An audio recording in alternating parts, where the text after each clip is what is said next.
Silvino Lubos ang itinuturing na pinakamahirap na bayan sa Northern Samar. Dito, nasaksihan namin ang hirap na dinaranas ng mga residente. Hindi ba kayo laging kumakain? Hindi. Gaano kayo kadalas na hindi kumakain? Isang araw. Isang buong araw hindi kayo kumakain? Dahil walang maayos na kabuhayan,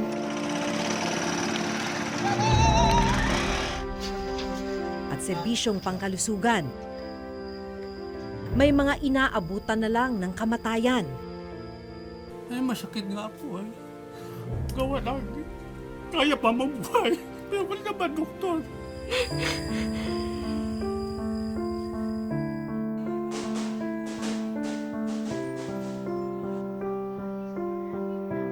Pero natuklasan ng reporter's notebook na may pondo rin palang inilalaan sa lugar. Ang tanong, napakikinabangan ba ng mga residente ang mga proyektong ito?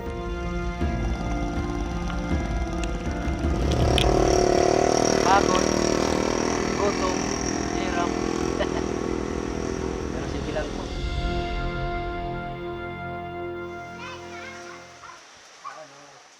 Halos hindi makalakad at hirap kumilos. Ganito namin inabutan ang 20 taong gulang na si Jessica Suryo. Ipinanganak na may bukol sa mukha si Jessica. Kay Jessica, dati na po siyang may bukol. Tapos, yung lumaki na po siya, nag-aral siya, tapos tinutokso ng mga kaklase niya, umuwi, umiiyak dahil inaano nga yung ano niya, bukol. Idinaraing din ni Jessica ang pamamaga ng kanyang kaliwang tuhod at tiyan. Una po, ito yung sumasakit. Tapos, pag kumakalma po to, ito na naman po yung sumasakit. Yung tiyan. Pag kumalma na naman po yung tiyan ko, ulo ko na naman yung ano. Kasi gusto ko po gumaling eh. Gusto ko po makapag-aral. Para maibsan ang sakit na nararamdaman ng anak, luyang dilaw ang ipinanggagamot ni Aling Judith. Kuha ka na ng sumasakit siya masyado, ang tuhod niya, ito lang ang linalagay ko po. Tapos, gumagaling-galing din na babawasan ang sakit ng tuhod niya po.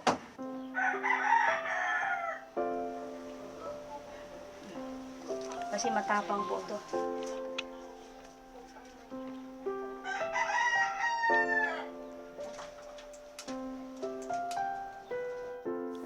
Umiiyak talaga ako kasi awang-awa talaga ako sa kanya.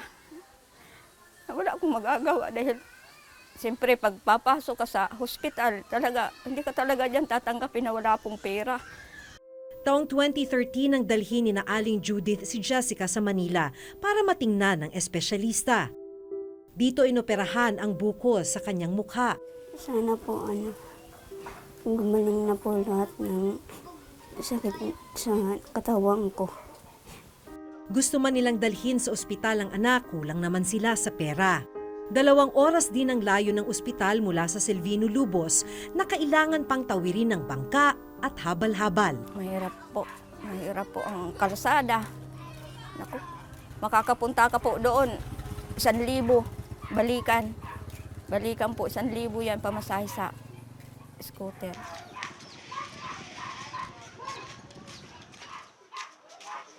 Kakain ka na, anak? Ngayong araw, maswerteng nakadiskarte si Aling Judith ng kanilang tanghalian. Niram ko ng bigas ito, dun sa kabila. Ay, ulam po. Ang ulam, nabutam ako doon sa... Hati-hati po kami sa isang sardinas. Ilan po kayo maghahati-hati? Bali, 8. Sanay naman na po sila. Mas importante po may kanin. Kasama rin sa bahay ni Jessica ang bunsong kapatid na si Jonathan. Masakit po kasi yung kapatid ko po yung nahihirapan sa sakit niya. Yung pag sumasakit po yung paa niya, naawa na lang po ako sa kanya. Sino nga manipis, ipalingkod ta. Wala.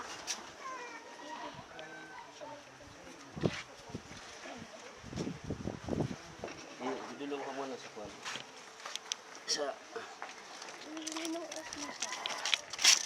Sasamahan namin sina Jessica papunta sa ospital.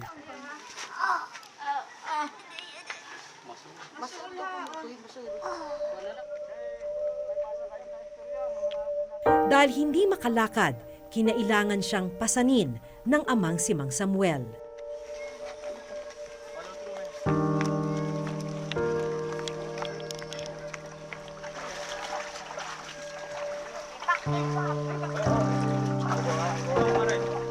Ay, sige. Bahala.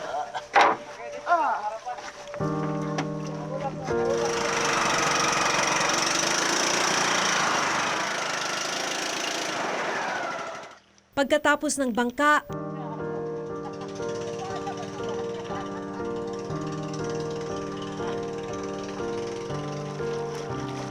ang ilog namang ito ang babagtasin. Sobra po yung awa namin kahit wala kaming anak buhay, walang makain, pero tinitiis lang namin dahil anak namin yun eh. Gagawin po lahat para mabuhay lang po siya. Pagod, gutom, hirap. Pero sige lang po. Mapatas tayo. Aray ko.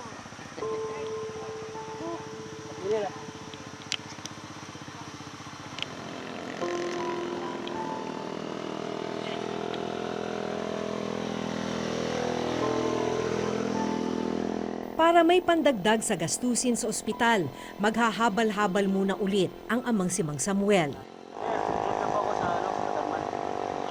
Kasi may pasahero po ako isa dyan. Sayang po naman yung 200.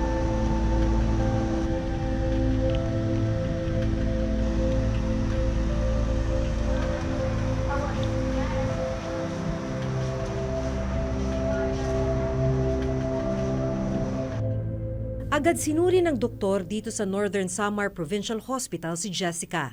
Dadaan rin siya sa ilang laboratory tests. Pinakaunang malaking problema niya ngayon, yung katawan niya dahil kulang siya sa nutrisyon. Mababa yung timbang niya, kaya yung kakayanan niya na lumaban ng mga impeksyon, medyo mahina sa ngayon. Yung pamamaga ng tuhod niya ngayon, mukhang yun yung tinatawag naming septic arthritis o impeksyon sa tuhod. Okay, so usually yan makikita mo sa mga immunocompromised na mga pasyente. Ang gagawin ngayon kay Jessica, i-admit namin siya dito, kokontrolin yung infeksyon ng tuhod niya at yung mga kulang sa kanya na nutrisyon ay papalitan sa kanya. Masaya na po kasi gagaling na po yung kapatid ko. Kung tutuusin, may mga proyekto sanang makatutulong sa mga residente para madaling makatawid mula Silvino Lubos papunta sa bayan kung saan naroon ang ospital. Sa ilog kung saan idinaan ni Mang Samuel si Jessica, kapansin-pansin ang mga posting ito na kinakalawang na at tinubuan na ng mga halaman. Sa mga dokumentong ito mula sa DPWH Northern Samar District 2 na siya ring implementing agency ng proyekto, lumalabas na isa palang timber bridge o tulay ang dapat na nakatayo sa bahaging ito ng Silvino Lubos. Malaking tulong sana sa mga residente kung natapos ang tulay, lalo na tuwing tumataas ang tubig sa ilog.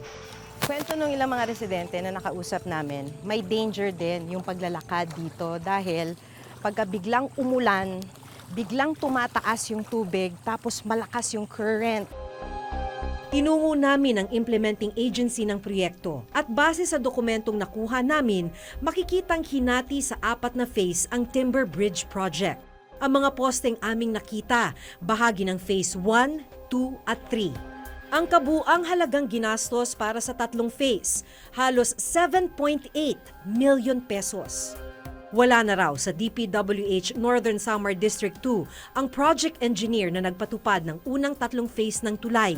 Pero nakapanayam namin ang kasalukuyang Assistant District Engineer nag-prepare yung regional office ng bridge plan, which is, ang pangalan, it was construction of Sulong Timber Bridge. So, ang ibig sabihin timber bridge, yung superstructure, yung makita ninyo timber, pero yung substructure niya, which is yung sa ilalim, poste, concrete. Total, magkano po lahat ng nagastos? Mga 7.8, almost 0.8 million. Itong ganitong structure, sir, is this worth 7.8 million? Hindi kasi natapos yung kuan. Kasi baka ito palang nakita mo, marami ito. Kasi dito, based sa report dito, 4 na pier ito. Pero up to pier 4. Yeah, mahal naman talaga yun. Kasi especially ang foundation niya.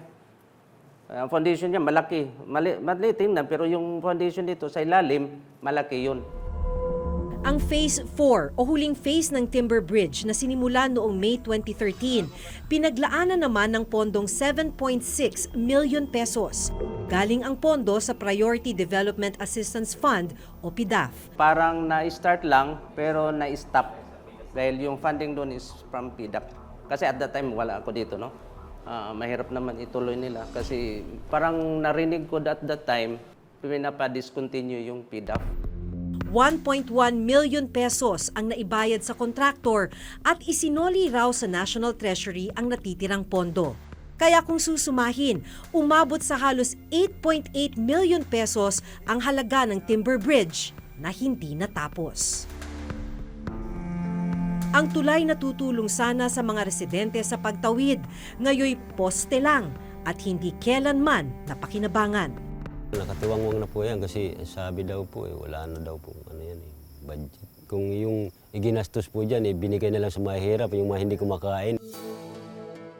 Sa aming patuloy na pag-iikot sa Silvino Lubos, nalaman namin na sa Silvino Lubos Central Elementary School kung saan nag-aaral si Jonathan, may nakatenggang silid-aralan.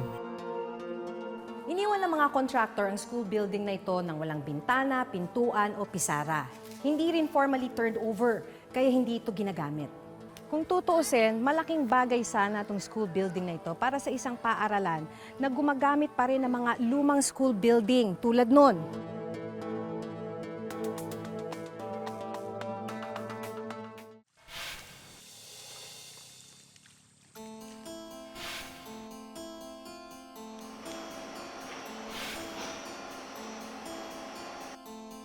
Sa tabi ng hindi natapos na tulay, mapapansing patuloy ang paggawa ng isa pang tulay at ang pagsasaayos ng kalsadang ito.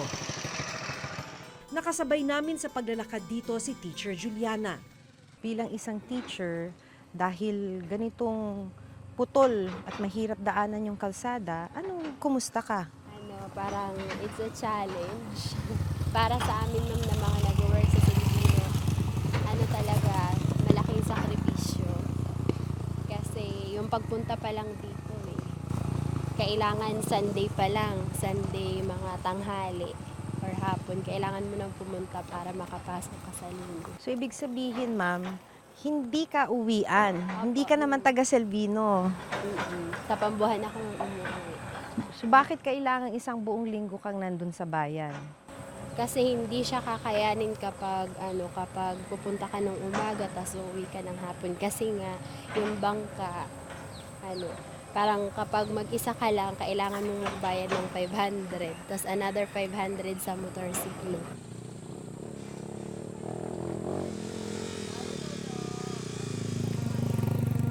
Linggo-linggong nagsasakripisyo si Teacher Juliana na makatawid sa Silvino Lubos para makapagturo sa mga bata.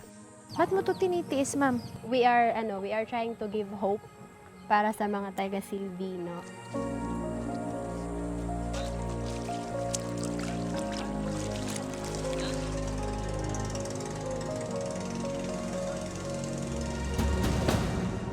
Lumalabas na bahagi ang bagong tulay at paggawa ng kalsada ng isa pang proyekto, ang construction of Mondragon Silvino Lubos Road na hinati sa 5 phase. Hawak ng provincial government ng Northern Samar ang Phase 1 to 4. Natapos ang Phase 1 to 3 noong 2014 at ongoing naman ang Phase 4 kung saan kasama ang ginagawang bagong tulay.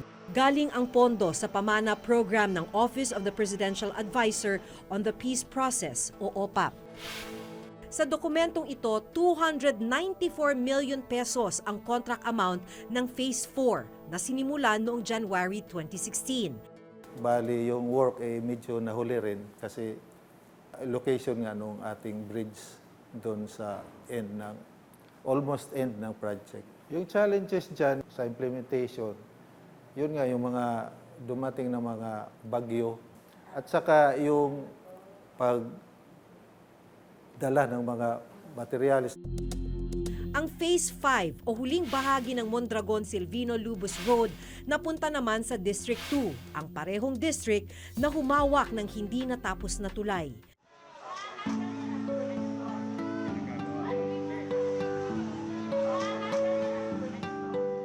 Sinundan namin si Teacher Juliana sa Silvino-Lubos Vocational High School kung saan siya nagtuturo. Okay lang kayo. Dito namin natuklasan na ang ilan sa mga senior high school student nagkaklase sa mismong stage ng eskwelahan. Temporary po, sabi temporary. Yung iba, ayan po, nasa stage. Yung stage namin na kare-renovate lang din konti pagkatapos nung bagyo last year. So yung grade 12, andun muna sila sa stage kasi wala pong available na classroom. Katabi mismo ng stage, ang hindi patapos na school building na para sana sa kanila. Yung building po na yan, bale mag 2 years na po na ginagawa pero kahit po poste, hindi pa po tapos. Sa dokumentong nakuha namin mula sa DPWH Region 8 District 2, 2 gusali na tig-8 silid-aralan o kabuang 16 na classroom ang nakatayo dapat sa Silvino-Lubos Vocational High School. Target matapos ng proyekto noon pang December 2017. Pero sa kasalukuyan, iilang poste pa lang ang itatayo.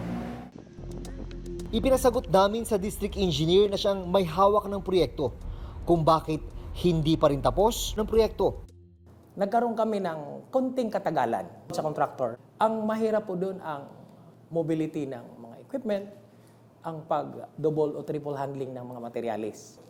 Nung umabot ang December, binagyo kami ng orduha. Nawala na siya na talaga ng pagkakataon. So, nag-issue kami ng termination letter. Nung nadili na siya, wala na. Hanggang doon lang ang nakolekta niya na 15%. 3.365 million. Nagpursige siya na kung maaari sana, ituloy niya. Nagkaroon siya ng motion for reconsideration. Sa aming patuloy na pag-iikot sa Silvino-Lubos, nalaman namin na maging sa Silvino-Lubos Central Elementary School, kung saan nag-aaral si Jonathan, may nakatenggang silid-aralan. Iniwan ng mga contractor ang school building na ito nang walang bintana, pintuan o pisara. Hindi rin formally turned over, kaya hindi ito ginagamit. Kung tutuusin, malaking bagay sana itong school building na ito para sa isang paaralan na gumagamit pa rin ng mga lumang school building tulad nun. August, harmful, definition, radiation. Para sana sa mga grade 4 student gaya ni Jonathan ang abandonadong silid. Sayang po kasi hindi po nagagamit. Maraming estudyante po yung nagtitis po dun sa stage ng pag-aaral. Dahil nakatiwangwang, unti-unti na ring nasisira ang ilang bahagi ng silid. Sayang. Sayang yung pera. Dating may pinto yan, kaya lang nasira na rin dahil pinaglalaruan ng mga bata. Ayon sa principal ng eskwelahan, Department of Education o DepEd, ang ahensyang nagpatayo sa silid-aralan. Sinubukan naming makipag-ugnayan sa district office ng DepEd sa Northern Samar, pero wala silang maibigay na dokumento tungkol sa hindi ginagamit na silid. Ang provincial government bumuo daw ng infrastructure committee para siguruhing nababantayan ang lahat ng infrastructure project na gagawin sa Northern Samar. And we believe that accessibility and connectivity are key to economic progress. That's why yung pinaka-importanting project is yung ma-connect yung Silvino-Lubos to the provincial road network. Ang pag-ahon ng pamilya sa kahirapan ang inspirasyon ni Jonathan para magsumikap sa kanyang pag-aaral. Bakit pumapasok ka pa rin kahit nagutom ka? Pangarap ko po kasi maging teacher. Kaya sabi ni Mama, mag-aral po ako ng mabuti para paglaki ko, yung mga anak ko po, mabigyan ko po ng magandang buhay. Nahihirapan ka na ba? Hindi pa po, Ma'am, kasi yung inspirasyon ko po yung pamilya ko. Pag nag-aaral po, iniisip ko po, Ma'am, para po doon sa pamilya ko. Kaya po, pinagbubutihan ko po yung pag-aaral ko.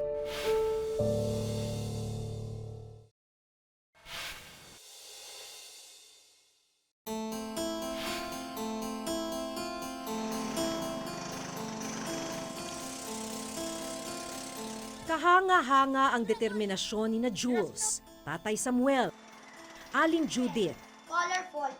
Jonathan, at Teacher Juliana. Dahil sa kabila ng kasalatan, pinipilit nilang mamuhay ng disente para matupad ang kanilang mga pangarap. Pero anumang pagsisikap, kulang na kulang talaga para masuportahan ang lahat ng kailangan nila. Kasi ang sabi po ni Mama, no, paglaki ko, Ma'am, tumayo na ka sa sarili kong paa.